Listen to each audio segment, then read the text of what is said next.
What do we think here? Bunny? It looks like something was hopping.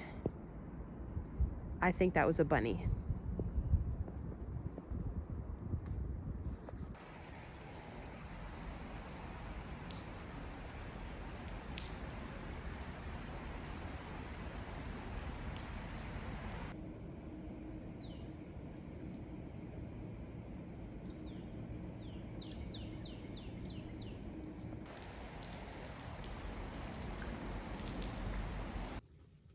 Welcome everyone. Today I am pulling out my scrap bucket and I'm going to try to use some of these because I have to do something. It just keeps piling up.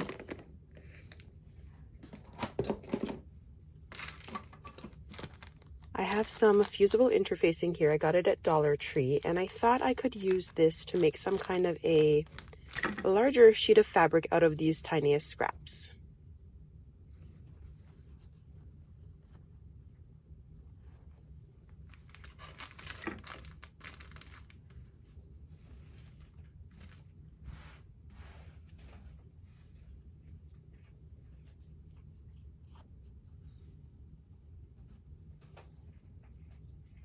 I'm just going to start pulling little pieces out of the bucket and lay them on this fusible interfacing and see what happens.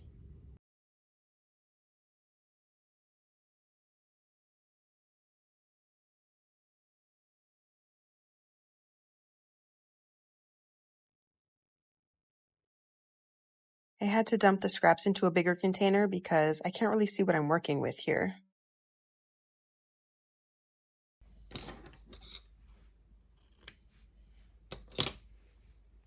And I'm just going to continue adding pieces, and I'm actually ironing as I go along because if I add all the pieces and then try to iron, I think things are just going to move around too much. So ironing as I go, and I think it's coming along nicely.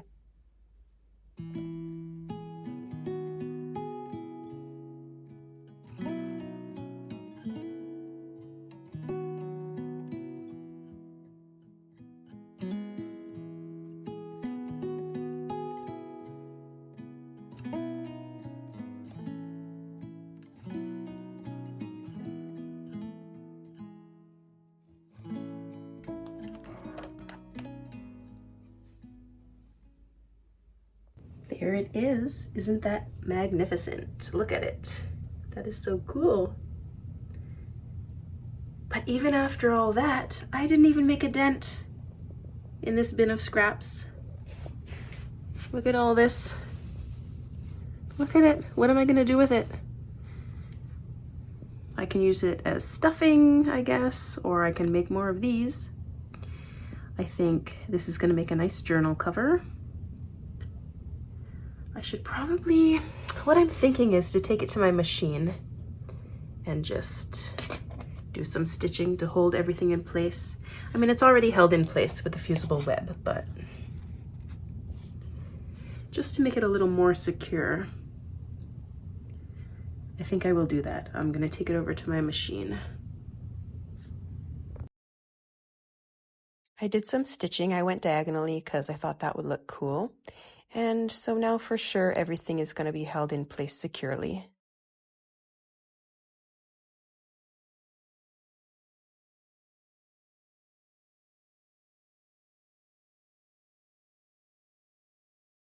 This is a little bit large for one cover, so I'm going to cut it in half and get 2 journal covers out of it because, as you know, I like to make small projects.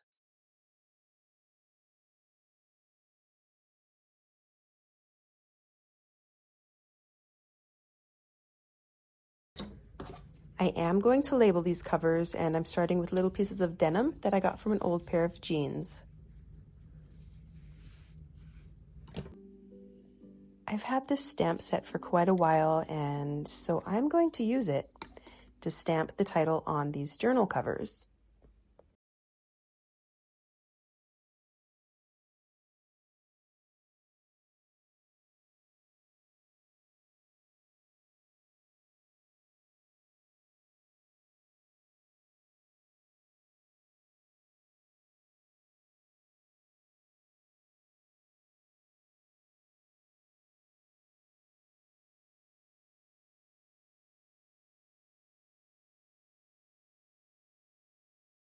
I decided I'm going to add some iron-on adhesive to prevent fraying. This is something I should have done before I cut out the shape, but here we are. We're going to do it now.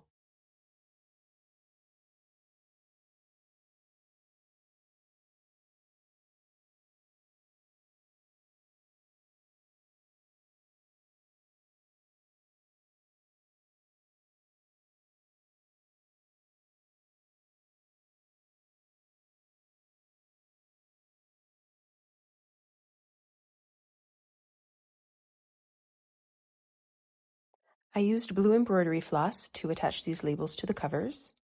And then I found these teeny tiny little buttons. I think it was on AliExpress. I've never seen buttons so small before, but they are super cute. And I added a couple of those just to make this cover a little bit more special. For the inside of the covers, I'm going to use a piece of this kitchen towel. I usually pick these up at the dollar store. Whenever I go there, I always check out any kind of fabric items to see if I can use them in my stitching in some way. What I'm thinking is that I want the inside fabric to come over the edge of my cover just to make it look a little bit neater because it's very uneven. After all that sewing and cutting, it doesn't look very neat. So I want to make it look a little bit nicer.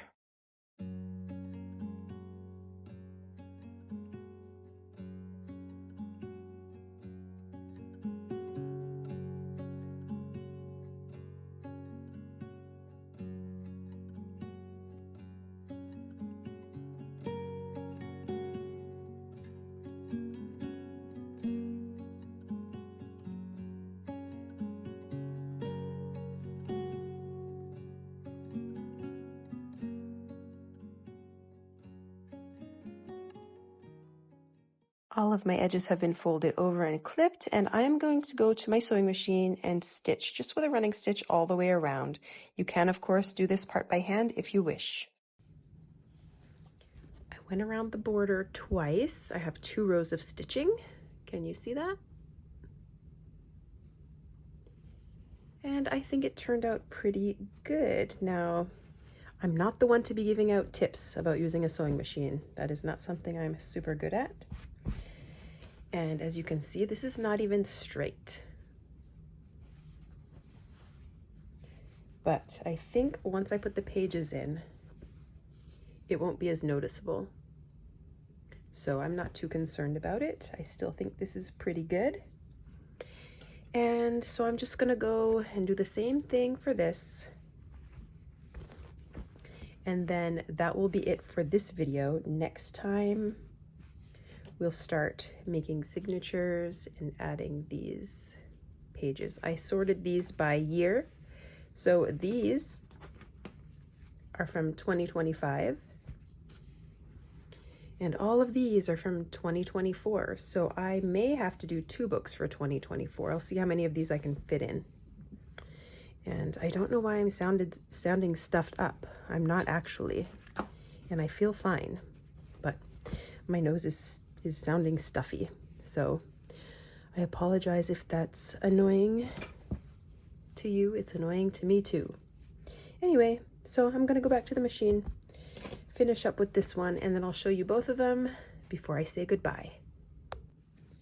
As it turns out, I didn't have a big enough piece left of this kitchen towel for the second cover, so I just pulled out this piece of curtain. That's the bottom of a curtain that we shortened. And I used the same fabric for this book that I made in another recent video. I have a lot of this curtain fabric left, so why not use it? It's perfect. And so this is what I'll be using for the second cover. These turned out pretty good. I'm so happy with these. As I said before, this one's a little bit crooked. And that's fine. It'll be okay once I put some pages in it. This one turned out a little bit more even by some miracle.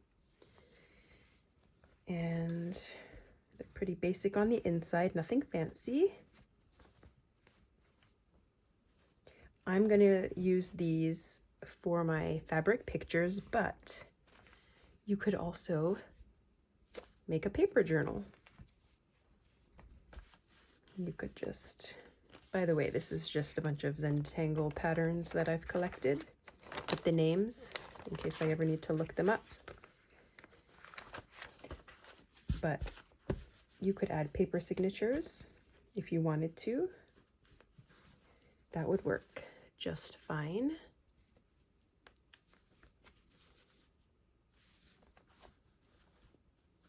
But in an upcoming video, I will do this with fabric pages and fabric art. For now, we have these two beautiful covers ready to go. I didn't use as many scraps as I was hoping to, so I'm gonna have to find out a use for the rest of those scraps. Maybe I can do something aside from using them as stuffing, I don't know. If I figure something out, I will take you along for the ride. In the meantime, I hope you enjoyed this video, and I will see you in the next one.